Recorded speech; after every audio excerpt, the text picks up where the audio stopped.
Update చూద్దాం. హైదరాబాద్ బోడుప్పల్లో దారుణం జరిగింది. భార్యను ముక్కలు ముక్కలుగా నరికి అతి కిరాతకంగా హత్య చేశాడు ఓ భర్త. వికారాబాద్ చెందిన మహేందర్ రెడ్డి, స్వాతి దంపతులు బోడుప్పల్లోని ఇంట్లో అద్దెకుంటున్నారు. మహేందర్ రెడ్డి క్యాబ్ డ్రైవర్గా పనిచేస్తున్నాడు. నిన్న రాత్రి స్వాతిని మహేందర్ రెడ్డి ముక్కలు ముక్కలుగా నరికి హత్య చేశాడు. జ్యోతి బంధువుల ఫిర్యాదుతో పోలీసులు మహేందర్ రెడ్డిని అరెస్ట్ చేశారు. స్వాతి డెడ్ బాడీని గాంధీ ఆసుపత్రికి తరలించారు.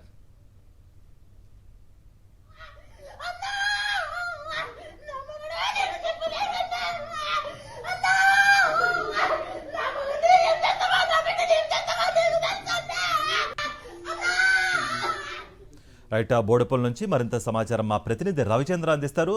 రవిచంద్ర, ఈ మర్డర్కి సంబంధించిన మోటివ్ ఏమైనా తెలిసిందా?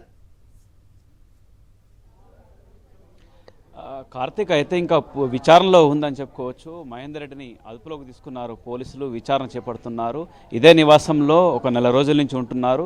ఏడాది క్రితం వరకు ఇక్కడ ఉండేది, ఆ తర్వాత ఏడాది నుంచి ఇక్కడ ఉండేది, కొంతకాలం ఇక్కడి నుంచి వెళ్ళిపోయి ఆ తర్వాత మళ్ళీ ఒక నెల రోజుల క్రితం ఇక్కడికి వచ్చారు. వచ్చినట్టు సమయంలో కూడా తరచూ గొడవలు పడుతున్నట్లు కూడా తెలుస్తుంది. ఇక్కడ స్థానికులు కూడా ఉన్నారు, వారిని కూడా అడిగి తెలుసుకుందాం అసలు ఏంటి. ఎందుకంటే మహేందర్ రెడ్డి ఇప్పటికే అదుపులోకి తీసుకున్నారు. అమ్మ, మహేందర్ రెడ్డి కావచ్చు, ఆయన ఎలా ఉండేది ఇక్కడ, ఎట్లా ఉండే పైన కిరాయికి ఉంటుండే, మేము కింద ఉంటాము. మేము పనికి వెళ్తుండే, గొడవలు జరుగుతుండే అప్పుడప్పుడు, కానీ మేము అంతా భార్యాభర్త కదా అనేసి గమనించలే. మేము 3 గంటల వరకు ఇంట్లో ఉన్నా. శుక్రవారం మాట్లాడింది పిల్ల, ఆంటీ తిన్నావా అంటే తిన్నా, నువ్వు తిన్నావా అంటే తిన్నా అన్నది. ఇక అంతే. ఇక శనివారం అయితే మేము మధ్యాహ్నం వరకు ఇంట్లో ఉన్నాం, పని చేసుకున్నాం. మా తమ్ముడు వాళ్ళ ఇంటికి పోయినాం, 7 గంటలకు వచ్చినాం. అప్పటి వరకు మాకు తెలియదు. మళ్ళీ చేసిండా, రాత్రి చేసిండా, ఎప్పుడు చేసిండా మాకు తెలియదు. మేము బయటికి పోయినాం. నిన్న మధ్యాహ్నం జరిగి ఉండొచ్చా లేదా రాత్రి జరిగి ఉండొచ్చా? రాత్రి ఏం సప్పుడు రాలే, మా ఫ్యాన్ సప్పుడు వస్తుంది జరా, ఫ్యాన్లో మాకు సప్పుడు వినిపించలే. ఏమి గొడవ కూడా ఏం కాలేదు. నిన్న సైలెంట్గానే ఉన్నారు. మరి ఏ రాత్రి చేసిండో బాడకావు మాకు తెలియదు. అసలు ఆయన వదిలవద్దు. ముక్కలు ముక్కలు చేసి తీసుకెళ్ళినట్టుగా మాకు పోలీసు వాళ్ళు పైకి పోనీయలే. ఇక పోలీసు వాళ్ళు వచ్చి రాత్రి వాళ్ళు వచ్చి ఇక్కడ అందరు నిలబడేదాకా మాకు తెలియదు. దిగుతుండే వస్తుండే ఎవరో అని మేము లేచి అప్పుడు చూస్తున్నాం ఎవరు దిగుతుండే. ఎన్నిసార్లు దిగి పైకి ఎక్కి కిందికి దిగటం? ఎందుకంటే దిగిండ్రు పోలీసు వాళ్ళు అయితే రాత్రి మొత్తం ఇక్కడే ఉన్నారు. 3 గంటల. మహేందర్ రెడ్డి ఎన్నిసార్లు దిగి ఎక్కారు అనేది ఏమన్నా? నిన్న తిరిగిండంట, మేము గమనించలే. అంటే ఏదో సామాను వస్తువులు తెచ్చుకుంటాడు కదా, షాప్కి పోయి కూరగాయలు, వాటర్ క్యాన్ తీసుకొస్తాడు, అట్లనే దిగుతున్నాడు అనుకున్నాం. పిల్ల అయితే శుక్రవారం దిగింది, శనివారం కనపడలే మాకు. శుక్రవారం మేము మాట్లాడినాం. నిన్ననే జరగవచ్చు. నిన్న మాకు కనబడలే, మాట్లాడలే, కింద దిగలేదు. ఇక ఆయన తిరిగిండు, మస్తు సార్లు తిరిగిండు ఆయన. అయితే మేము మేము చూడలే, వీళ్ళందరూ చూశారంట. నేను కూడా వర్క్ చేస్తా, వంట పని చేస్తా, నేను వంటకి వెళ్ళిపోయినా. వీళ్ళందరూ చూసే వాళ్ళు చెప్తున్నారు అట్లా దిగిండు. అంటే నువ్వు లేవా అంటే నేను లేనురా, పనికి వెళ్ళిపోయినా, తాళం వేసుకొని. నేను అంతా గమనించలే. మామూలుగా దిగుతాడు, వస్తాడు, పోతాడు, మమ్మల్ని ఎందుకు చూడాలి అని మేము అందులో ఉంటారు కదా. స్వాతి మహేందర్ రెడ్డి గురించి ఏం చెప్పేది? స్వాతి గొడవ పడేది. మా మమ్మీ డాడీ పట్నం గురించా లేదంటే ఇంకేదైనా? మ్యారేజ్ చేసుకున్నాము. మా మమ్మీ వాళ్ళు నాకు పోయినావు చచ్చిపోయినట్టే మాకు మాట్లాడారు ఆంటీ, మళ్ళీ ఈయన ఇట్లా గొడవ పడుతున్నాడు అని చెప్పింది. ఒకసారి చెప్పింది. మేము కూడా ఆయనకు భయపడి మాట్లాడేవాళ్ళుగా, ఆమెకి మాట్లాడలేకపోతుంటే ఆయన ఎక్కువ పిల్ల ఆయనను చూసి మాట్లాడకపోతుండే, అంతే. రైట్, అంటే ఇది స్థానికులు చెప్పేది. మరికొంతమంది కూడా ఉన్నారు ఇదే నివాసంలో ఉంటున్నటువంటి వాళ్ళు, వాళ్ళని కూడా అడిగి తెలుసుకుందాం. అమ్మ, అంటే అతను ఒక్కొక్క పార్ట్ సంచుల్లో క్యాబ్ పెట్టుకొని తీసుకెళ్ళారట కదా? మేము చూడలేదు సార్, యాక్చువల్లీ చూడలే. మేము చూడలేదు, మేము ఇంట్లో ఉన్నాం కాబట్టి మాకు తెలియదు. ఎట్లా అంటే మహేందర్ రెడ్డి ఎట్లా ఉండేదమ్మా ఇక్కడ కాలేజీలో? అసలు అతను ఇక్కడ ఎవరితో మాట్లాడేవాడు కాదు. ఆ అమ్మాయి మాత్రం అందరితో కలిసిమెలిసిగా ఉండేది.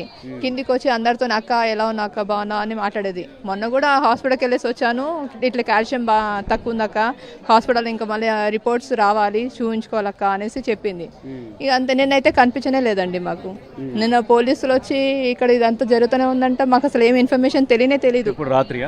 నైట్ మాకు 3 గంటలకి మా మరిది ఫోన్ చేసి, అన్న ఇట్లా పోలీసు వాళ్ళు వచ్చిరన్న, ఇక్కడ అన్న వాళ్ళ ఇంట్లో ఎవరో చనిపోయారంట, మర్డర్ అయిందంట, ఇట్లా ఊరేసుకొని చనిపోయారు అనేసి చెప్పారు. చెప్తే మేము హఠాత్తున వచ్చేసాం, కిందికి వచ్చేసరికి ఇక్కడ పోలీసులే ఉన్నారు. ఏం జరిగిందో ఏం తెలీదు. ఇక సంచుల్లో అవి రంపం లాంటివి అవన్నీ ఏవో పట్టుకొని పోతూనే ఉన్నారు. ఇక మాకు అంతా తెలియలేదు. బైక్ మీద పార్ట్స్ తీసుకుపోయి మూసిలేసినట్టు అంటున్నారు. ఇక చూడలేదండి, ఆ ఇన్ఫర్మేషన్ అయితే నాకు తెలియదు.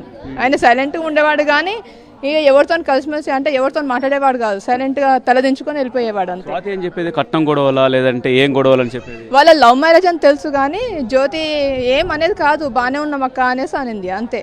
ఇప్పుడు 5 months ప్రెగ్నెంట్ అక్క, హాస్పిటల్కి వెళ్ళినా అవి రిపోర్ట్స్ రావాలి, ఇంకా వచ్చేది ఉంది అక్క, మొన్ననే వెళ్ళినా అనేసి చెప్పింది. అంతవరకే తెలుసు అండి మాకు. ఇక ఓకే, మహేందర్ రెడ్డి ఎప్పుడు ఎవరితో మాట్లాడేది కాదు? మాతోనైతే కలిసిమెలిసి అంటే మేము అంత మాట్లాడేవాళ్ళం కాదు, పైన 3rd floorలో ఉండేవాళ్ళు. ఇక మేమేమంటామండి, మేమేమి అడగలేదు. ఆ అమ్మాయే కిందికి వచ్చి అక్క అని అందరితో ప్రతి ఒక్కరితో కలిసిమెలిసి మాట్లాడేది అంతే. రైట్, అంటే ఇది చెప్పేది. చాలామంది చెప్పేది కూడా అదే సంఘటన చెప్తున్నారు. ఇక్కడ మరికొంతమంది అడుగుతున్నారు. ఎట్లా ఉండేదమ్మా స్వాతి, జ్యోతి కావచ్చు, వాళ్ళు ఎలా ఉండేది? నాకు తెలియదన్న, మనకి ఎక్కువ బయట వచ్చి కూర్చునేది కానీ అంటే అని మాట్లాడేది కానీ ఎక్కువ మేము మాట్లాడపోయేది చెప్పేది. ప్రెగ్నెంట్ అని చెప్పింది ఆమె. వాళ్ళ మధ్య ఆర్థిక సంబంధాలు ఇబ్బంది ఉందా లేకపోతే ఇంకా? అన్న మాకు తెలియదు, మేము పైకి వెళ్ళిపోయేది. ఎప్పుడైనా వచ్చినా కానీ బయట కూర్చునేది. మొన్న నెల కిందనే వచ్చినారు, మళ్ళీ ఇక్కడికి వచ్చి మళ్ళీ ఉంటున్నారు. ప్రెగ్నెంట్ అని తెలిసింది. ఓకే, అంటే అతను క్యాబ్ పెట్టుకొని ఒక్కొక్క పార్ట్ బయట తీసుకుపోయి మూసిలేసారని అంటున్నారు. అది నిన్న 7 గంటలకు నేను చూసినా కానీ మనకు అదని తెలియదు కదన్న, మాకు అదని తెలియదు. నేను 7 గంటలకు బ్యాగ్ వేసుకుంటూ కాలేజ్ బ్యాగు ఒక సంచి లాంటిది తీసుకొని క్యాప్ పెట్టుకొని చేతిలో మలుచుకొని తీసుకెళ్ళి కాలేజీ బ్యాగులో పార్ట్స్ తీసుకెళ్ళారు. కాలేజ్ బ్యాగు ఇది సంకకి వేసుకున్నాడు, ఒకటి నవరం మంచం లాంటి సంచిలా తీసుకెళ్ళిండు. ఎంత సంచి బ్యాగ్? ఆ సంచి బరువుగా ఉందా? అంటే మామూలుగానే ఉంది, చిన్నగా ఉంది. అలా మలుచుకొని తీసుకెళ్ళిండు. క్యాప్ పెట్టుకున్నాడా? క్యాప్ పెట్టుకున్నాడు. రోజు పెట్టుకుంటాడా క్యాప్? నిన్న చూసిన, నేను ఎప్పుడు చూడలే. ఆయన పేరు కూడా నాకు తెలియదు. నిన్ననే మహేందర్ అని తెలిసింది. ఆ కింద రెంట్కున్న ఆమె ఆయన పేరు ఏందా ఉర్మిళ అంటే మహేందర్ అని చెప్పింది. మాకు పేర్లు కూడా తెలియదు, అలా ఎట్లుండేది కూడా మాకు తెలియదు. ఎప్పుడు పెట్టుకున్నట్టు కూడా చూడలేదు. ఏంటిది ఆ క్యాప్ పెట్టుకున్నది ఎప్పుడు చూడలేదు. నిన్న ఫస్ట్ టైం క్యాప్ పెట్టుకున్నాం. 6:30 7 గంటలకు అనుకుంటా నైట్. అంటే ఇది సంఘటన మధ్యాహ్నం జరిగి ఉండొచ్చా? ఏమో తెలియదు. అంటే ఇది స్థానికులు చెప్పేది ఇదే నివాసంలో ఉంటున్నటువంటి ఒక మహేందర్, జ్యోతి, ఆమె పేరు స్వాతి అలియాసు జ్యోతి, ఇదే నివాసంలో ఉంటున్నారు. అయితే నిన్న మధ్యాహ్నం జరుగుంటుంది. వీళ్ళందరూ పనులకు వెళ్ళిపోయారు. ఇక్కడ స్థానికంగా ఉన్నట్టు వాళ్ళు కూడా మహిళలు కావచ్చు, పురుషులు కావచ్చు, ఎవరు పనిలో వాళ్ళు వెళ్ళిపోతుంటారు. అందులో భాగంగా నిన్న మధ్యాహ్నం ఏదో గొడవ జరిగిందా, ఏం జరిగిందా అనేది ఇంకా పూర్తి వివరాలు పోలీసుల ద్వారా తెలుస్తాయి. అయితే ఆ తర్వాత మధ్యాహ్నం లేదంటే 3 గంటలు 4 గంటల సాయంత్రం ఆ సమయంలో జరుగుంటుంది. రాత్రి ఒక్కొక్క పార్టీ ఈ విధంగా సాయంత్రం రాత్రి చేరవేస్తున్నారు. ఆ తర్వాత పోలీసులకు సమాచారం ఇచ్చారు. ఇప్పుడు నిందితుడు మహేందర్ రెడ్డి పోలీసులు అదుపులో ఉన్నారు, పూర్తిగా విచారణ చేస్తున్నారు. ఎందుకు చేయాల్సి వచ్చింది, ఒక్కొక్క పార్టీ ఎక్కడ వేశారు, మూసీలో వేసినట్టు తెలుస్తుంది. సేమ్ మీర్పేట సంఘటన, మీర్పేటలో ఒక మర్డర్ కేసు ఆ విధంగానే ఉందని అనిపిస్తుంది. పోలీసులు కూడా ఇంకా పూర్తి విచారణ చేసి బయటకు తీసుకురావాల్సిన అవసరం ఉంది. ఎందుకంటే ఇంకా ఏమన్నా ఇబ్బందిగా ఉందా, ఆర్థిక ఇబ్బందులా, మరే కారణాలా, లేదంటే జ్యోతి కుటుంబ సభ్యుల నుంచి మహేందర్ రెడ్డికి ఏదైనా గొడవలు ఉన్నాయా, లేదంటే ఫోన్లో ఏమన్నా సంభాషణ జరిగాయి ఏందనేది కూడా ఇంకా పూర్తిగా తెలవాల్సి ఉంది. కార్తీక్. రైట్ రవిచంద్ర.